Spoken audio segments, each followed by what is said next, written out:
2024 was a crazy year for football. We saw the Euros have an underdog winner in Spain. We saw Mbappe finally leave PSG to go to Real Madrid. We've seen Ruben Amorim go to Manchester United and many more.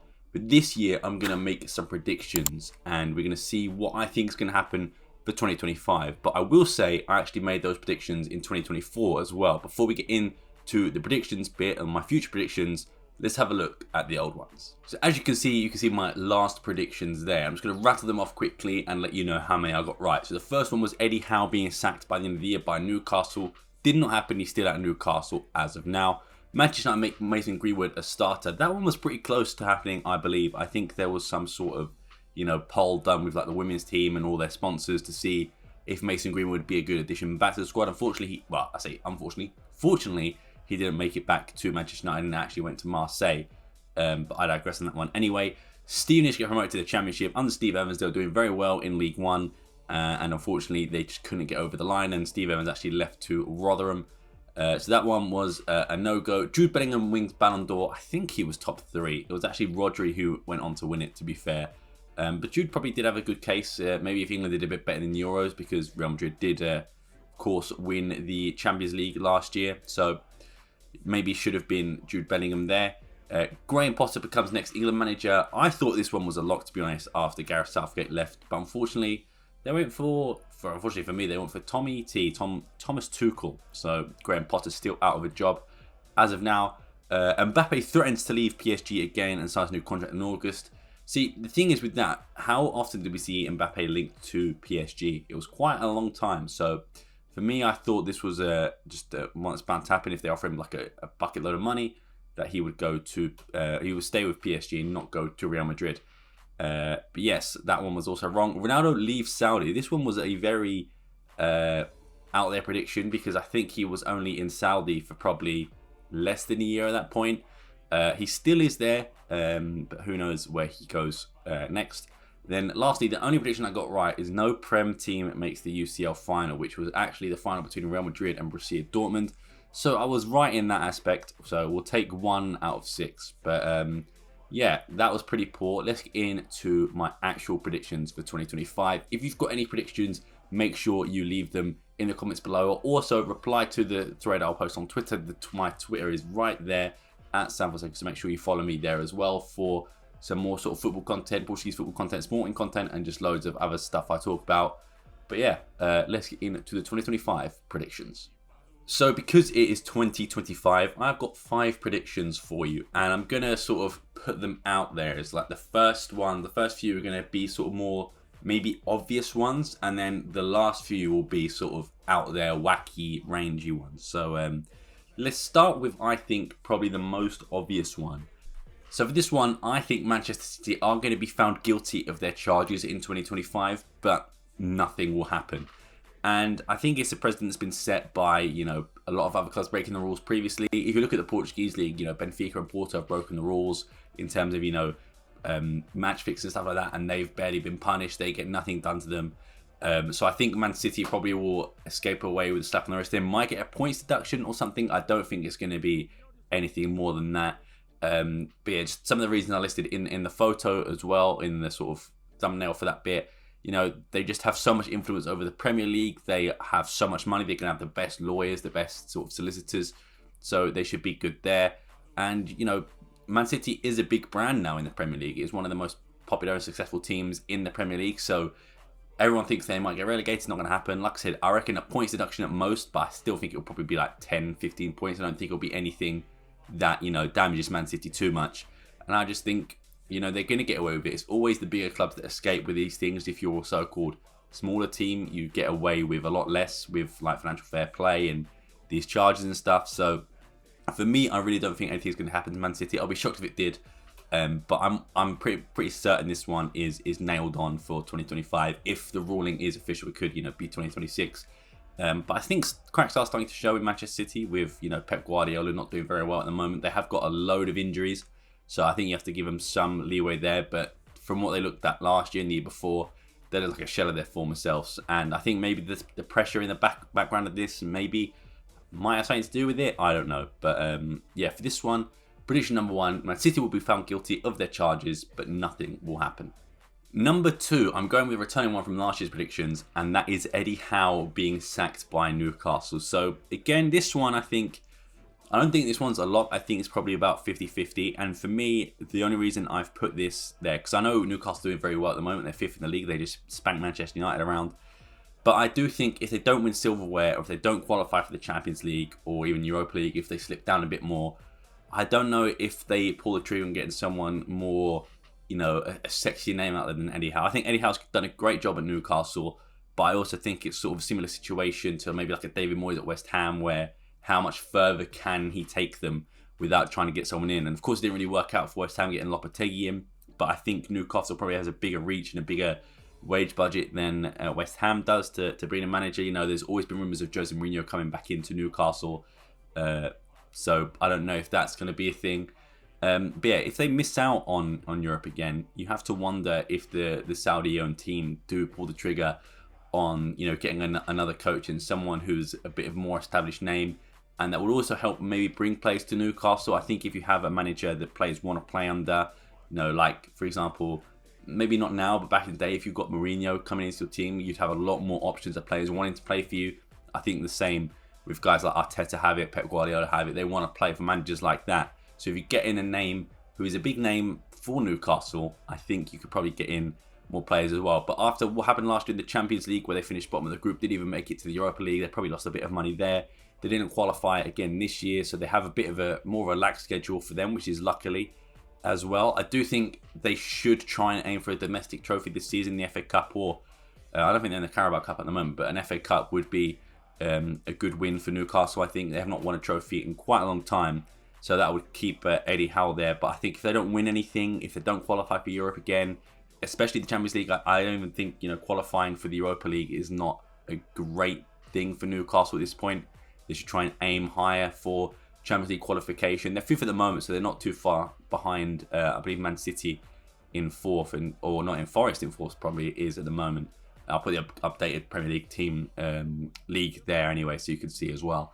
But yeah, we shall see. But yeah, I think if Eddie Howe doesn't get Champions League football, if he doesn't win a domestic trophy, then I think Newcastle owners are more inclined to get rid of him and bring sort of a more sexy or established manager than Eddie Howe. And like I said, Eddie Howe's done a great job, I think, but it might be time to move on if they have bigger ambitions. Prediction number 3, we're getting to the wacky predictions. Well, not wacky, but this one's a bit out there. And this one, I think Liverpool do the double. I think they win the Premier League and the Champions League in this season. And for me, specifically those 2 trophies, I'm not counting the doubles like an FA Cup or a Carabao Cup or anything like that. These particular 2 trophies, I look at Liverpool and I think they're the strongest team in the Premier League at the moment. They're also the strongest team in the Champions League. They've won every single game in the Champions League group stage. They have Lille and PSV left, so they should really be going 8 for 8. They're pretty much already qualified in like a buy into the next round, so they won't have to play that sort of qualifying round that you have to play. So it gives them a bit more rest as well. They have players coming back from injury like Konate, Conor Bradley and Joe Gomez should all be returning in sort of January, February time. So that should be a good motivator for them as well. Another motivator might be a good way to finish careers for Trent Alexander-Arnold, who potentially is going to Real Madrid.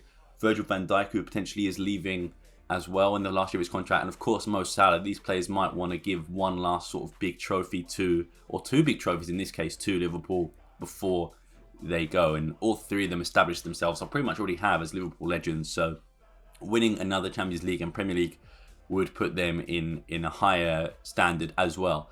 But yeah, they're 6 points clear of Arsenal with the game in hand at the moment. They've looked the best team far and beyond in the Premier League and the Champions League in Europe as well.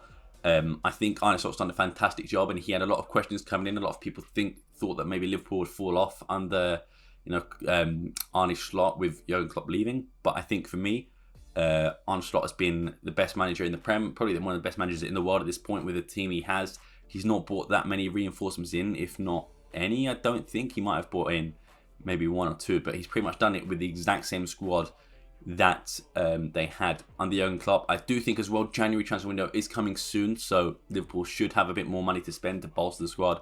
I think depth is probably their biggest issue at the moment, especially that centre-back depth with Konate and Joe Gomez being out. Kwanzaa is okay, but I don't think he's anything special. And I think Virgil van Dijk probably needs a better centre-back partner if Liverpool do want to try and go for both competitions. And of course, staying fit for the key players will be crucial as well. And how will things like Trent, if he does leave to Liverpool, how would it affect the rest of the team and Trent himself? I think it's a question to ask. Obviously, we can't say an answer right now, but I think the way Liverpool have looked, I think by far the best team in the world at the moment, especially on form. The strike force, of Luis Diaz, Mo Salah, Gakpo, Jota, even Darwin Núñez to an extent as well, I think is fantastic. A lot of depth up front. I do worry about the defensive and the midfield side of things though. And now with Alisson in goal, even Kelleher as a backup is fantastic as well. So they've done really well, and I expect them to continue their form into 2025. And I think they're going to do that by winning the double, the Prem and the Champions League. And up next, another wacky prediction, the penultimate prediction of this video, and probably more wacky than the one I've just posted. And that is going to be Ange Postecoglou wins a trophy with Tottenham this season. So as of recording, Spurs are still in 3 competitions. You've got the FA Cup, you've got the Europa League, and you've got the Carabao Cup as well. They currently play Liverpool in, I think, 3 days for the Carabao Cup next round, so it'll be interesting to see what happens there. But the reason I think so, I think maybe they probably have the best chance at the Carabao Cup or even the Europa League. I think when you look at the teams in the Europa League, you've got, at the moment, teams better and higher up than Spurs are Lazio and Athletic Club as well. You've got teams that are sort of below them or near them in the table with Porto and Manchester United. But I think looking at squad by squad, Spurs probably have one of the best squads in that competition. It's not really translated to where they are in the Europa League table at the moment.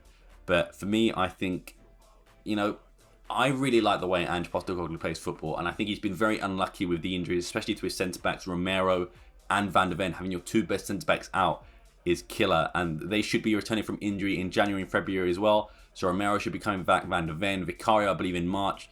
Ben Davies and Odegaard should be in February as well. January is now open for them as well. As of recording, the window is open. So maybe they get some more reinforcements in. I think they desperately need some reinforcements. I think they probably need another striker. I think Timo Werner probably goes back to Leipzig or goes somewhere else. I just don't think he's someone that Ange Postecoglou likes, which is fair enough because I don't really rate him at all. And I think, looking at the rest of the team, I do think they desperately need some transfers and a bit of luck on the injury side as well. But for me, Romero and Van de Ven coming back will be huge for them, and Vicario as well, because Fraser Forster is not doing well, bless him. He's only there to be a backup, but I really don't think he's Premier League quality. I don't even think he's probably backup quality from what I've seen in the games that Spurs have been playing. Maybe they sign a new goalkeeper. I know Postecoglou said he wasn't going to, but maybe after what he's seen with Fraser Forster, maybe he does go into the market, even if it's someone on loan, like a backup goalkeeper from another club. Maybe that's the way to do it. But I think, they're pretty much out of the Premier. Let's be honest, they're out of the Premier League title race, and they probably were never in it. But the Europa League's still there. FA Cup is about to start as well, and the Carabao Cup. I think those are 3 good opportunities for Postecoglou to try and win something. And he did say himself he's got a track record of winning a trophy in his 2nd season with the club.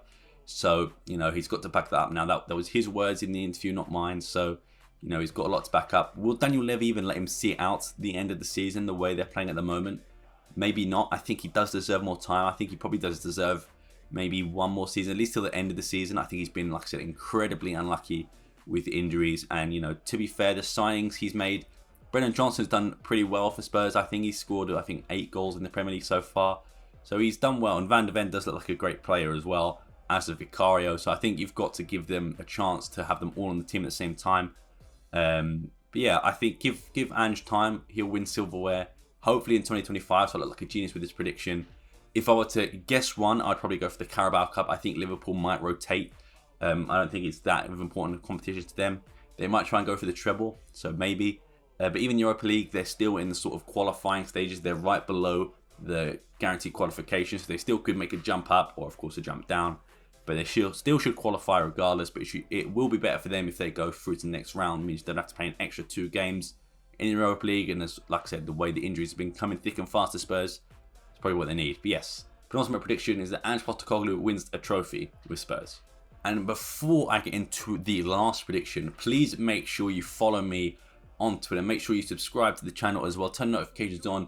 Leave a comment on what your 2025 predictions for football are. And, what do you think of my predictions? Are they too out there? Are they just all wrong? Are some of them right? Let me know what you think. And let me know what your predictions are as well, so we can have a look and see in the comments who's got the best predictions? Try and give me 5 if you can for 2025, and we'll see if we'll go back maybe next year and see who was right and who was wrong. But lastly, my final prediction for 2025 is that Cristiano Ronaldo returns to Sporting with Cristiano Jr. Now, hear me out. I think this one is probably the least likely, maybe with Spurs winning a trophy, to be honest. But I think the way Sporting have had their partnership with Ronaldo in the last few years, if you're unaware, they've released 2 football kits with Cristiano Ronaldo's sort of branding and all dedicated to Cristiano Ronaldo. They've named the training academy complex after him. They've given him his own sort of portal, which is like the gate into the stadium. They've given that to Ronaldo as well. They've basically centered the whole culture of Sporting, especially modern day Sporting, under Ronaldo. And you see in the actual thumbnail that he's holding up one of the shirts that he was given, number 28, of course. And as of now, as of recording, apparently he is a free agent. He has a break in his Al Nassr contract, which means he is available to sign for any club in January. I don't think it will maybe happen in January, but I think in the summer, I'm sure he can just rescind his contract. It's Ronaldo. Let's be honest, he can do what he likes, really. And for me, I think coming to Sporting in the summer is more likely than it was before. If you weren't aware that Ruben Amorim was actually the biggest veto of that move, he said he didn't want Ronaldo there. He's not going to press. He's not going to do something that Gyökeres gives or Paulinho gives or Trincao gives or anything like that. So he was like, I don't want him in the team. He actually threatened to resign if Ronaldo was signed. So maybe that was the reason that he didn't come. But I do think under Rui Borges, who's the new manager of Sporting, he has more openness for Ronaldo to join. Let's not remember, was 35 years of age or 34 years of age. I can't actually remember, but he is pretty much, obviously not comparing the two players, but in terms of, play styles of, being, not at their fitness peak. Of course, Ronaldo is still great for his age, don't get me wrong, but not at the peak of his powers, is a little bit slower, but is going to be more utilized as a target man and someone who's going to, maybe not create their own chances, but be on the end of crosses or, take shots from outside the box, things like that. And that's something that Ronaldo can do, sort of be a target man and a poacher in that aspect. So I really think that will benefit Ronaldo. But the big prediction is that he returns with Cristiano Jr. And for me, this is due to that sort of Mr. Beast video where he said, the LeBron James storyline aspect of, he got to play with his son Bronny James and they play with the Lakers together. I think Ronaldo will try and push his body to, play with his son. I don't think he doesn't have that many injuries, so I think he should be fine. He seems to be playing every other game for Al Nassr, so he should be all right there. But for me, I think maybe he holds out till, maybe 2025, potentially 2026, but this is a 2025 predictions video. So my prediction is that he's going to return to Sporting with Cristiano Ronaldo Jr. So currently Cristiano Jr. is 14 years of age. So next year in June, he will be 15. So will he be able to play? I think you can play at 15 years old. Maybe you have to wait till 16. Maybe that's what happens. Maybe he turns 15 on June 17th. So maybe next year in a preseason friendly or, something I don't know, maybe the first league game of the season, if we're winning it by a lot, on comes Cristiano Jr. to replace Ronaldo, something like that, play with Ronaldo. I think that'll be a good story. And I think Ronaldo's done all he can in Saudi. He's not won a trophy there, but he's done all he can for Al Nassr. And I think he probably is looking for a new project maybe. He still wants to play in not only the next World Cup, but the next Euros as well. So he wants to go to at least 2028. So keeping fit with Sporting, returning to your boyhood club, winning a league. That's why maybe in January it could be the good option for him to go. But then I think he only comes in January if Victor Gyökeres leaves. I don't see him starting over Victor Gyökeres, and I don't see Ronaldo taking a bench role. Believe it or not, I think he's going to be wanting to start, and I don't think he's fit enough to start on the wings either. You could maybe move Gyökeres out to the wings, but I don't think you break something that isn't broken or try and fix something that isn't broken anyway. Yeah, that is my final prediction. Cristiano Ronaldo returns to Sporting with Cristiano Jr. So let's go through all of them again. So first up, Man City are found guilty of their charges, but nothing happens. Eddie Howe is sacked by Newcastle. Arne Slot and Liverpool win the Champions League and the Premier League. Ange Postecoglou wins a trophy this season. And last but not least, Ronaldo returns to Sporting with Cristiano Jr. If you did like this video, please let me know. Once again, please follow me on social media and make sure you subscribe, your notifications on. I'm Sam Fonseca. Thank you very much for watching. I'll see you next time and peace.